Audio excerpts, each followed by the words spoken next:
Arctic में शायद जल्दी ही सारी बर्फ पिघल जाएगी।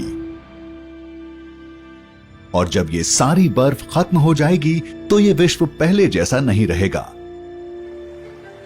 पर क्या हो अगर मैं आपको कहूं कि इसे रोकने का एक तरीका है, या मैं ये कहूं कि हम जियो इंजीनियरिंग के जरिए नकली आइसबर्ग्स तैयार कर सकते हैं। आप देख रहे हैं क्या हो अगर, और ये है क्या हो अगर हम आर्कटिक की बर्फ को फिर से जमा सकें। पिछले 30 सालों में आर्कटिक ने अपनी लगभग सारी सबसे पुरानी और मोटी बर्फ खो दी है।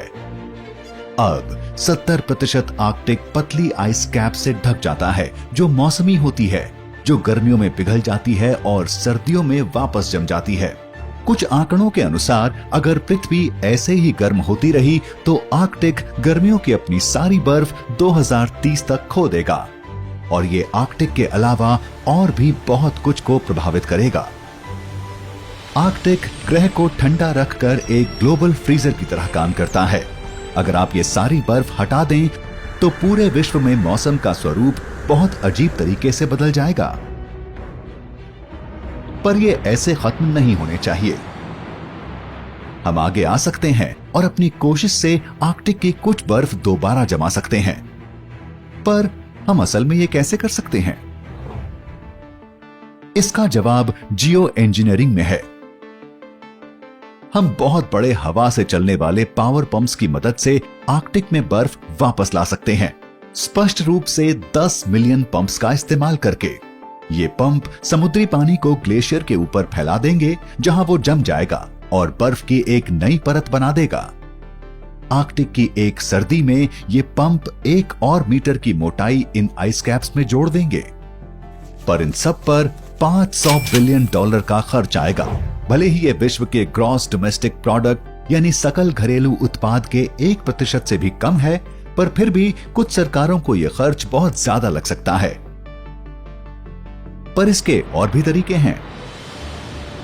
ध्रुवीय बर्फ सूरज की ऊर्जा को न सोखकर और उसे अंतरिक्ष में वापस भेजकर ग्रह को ठंडा रखती है।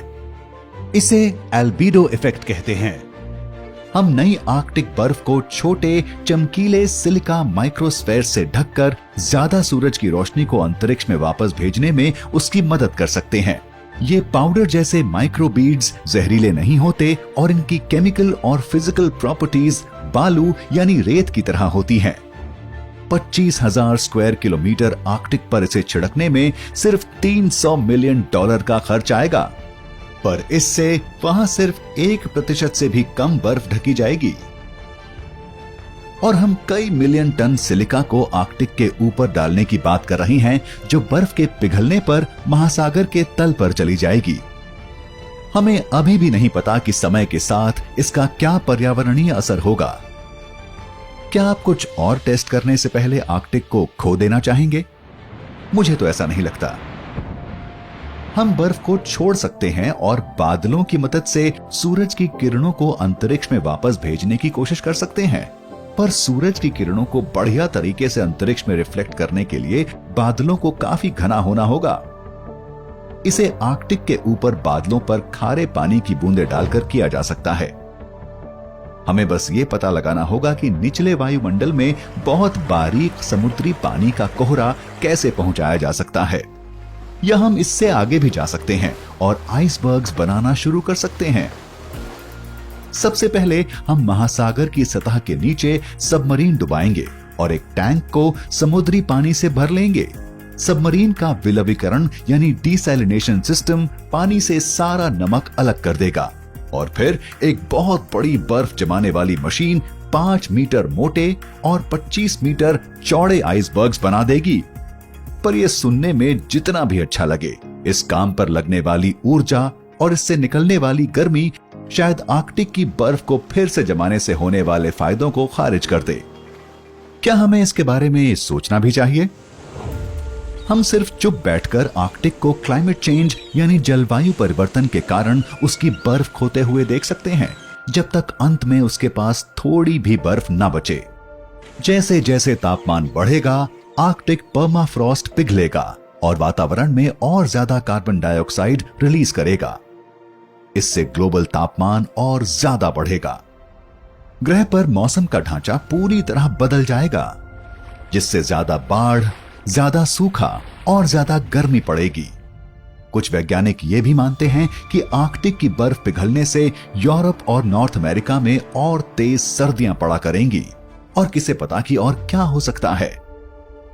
बर्फ के बिना पोलर बेयर्स को आराम करने की जगह आसपास तैरने के लिए मजबूर होना पड़ेगा, बजाय इसके कि वो अपनी ऊर्जा उस समय के लिए बचाकर रखें जब खाना मिलना मुश्किल होता है। इससे उनकी जनसंख्या 2050 तक घटकर 10,000 रह जाएगी। अगर हम आर्कटिक को फिर से जमा सकें तो ये बहुत अच्छा होगा। हमें कम से कम उसका एक छोटा हिस्सा फिर से जमाने की कोशिश करनी चाहिए। पर अगर हम वो चीजें करते रहे जो बर्फ पिघलने का कारण बनी थी, तो ये सिर्फ एक अस्थायी बैंडेज की तरह काम करेगा। हम सबको साथ मिलकर एक संगठित प्रयास करना होगा और नवीकरणीय ऊर्जा के स्रोतों यानी रिन्यूएबल एनर्जी सोर्सेज और कम बिजली की खपत करने वाले उपकरणों के इस्तेमाल पर जोर देना होगा। मीट की खपत कम करनी होगी, खाना फेंकना बंद करना होगा, पानी की बर्बादी कम करनी होगी और बिजली से चलने वाली या कम से कम ईंधन की खपत करने वाली गाड़ियां खरीदनी होंगी। अपने ग्रह की मदद करना हमारी जिम्मेदारी है। और अगर ये पर्याप्त ना हो तो याद रखें कि आपके पास ये हक है कि आप ऐसी नीतियों की मांग करें जो क्लाइमेट साइंस यानी जलवायु विज्ञान पर ध्यान देती हों। साथ मिलकर हम पूरे विश्व में जलवायु परिवर्तन को रोक सकते हैं, इससे पहले कि बहुत देर हो जाए।